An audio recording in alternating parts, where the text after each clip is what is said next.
ఎవరినైనా త్రోసివేయ కానీ దేవుణ్ణి త్రోసివేయొద్దు. ఇదొక్కటి నువ్వు జాగ్రత్త చేసుకుంటే నాకు తోడై ఉన్నట్టు నీకు తోడై ఉండి ఎదురు లేకుండా చేస్తాడని చెప్పి పోయాడు ఆయన. ఈయన కష్టపడకుండా రాజ్యాన్ని ఇచ్చాడు.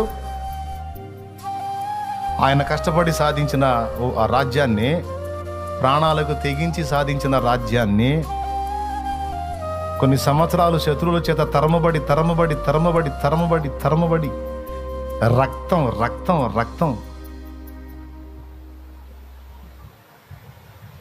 రక్తపు సొమ్ములాగా కొడుకు ఇచ్చాడు. ఇది నా రక్తం రా,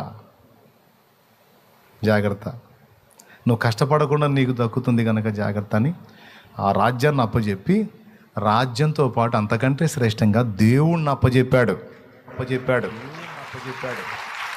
కావాలంటే మీరు దావీదు సొలొమోనుకు అప్పగింతలు చెప్పేటప్పుడు ఏం సన్నివేశాలు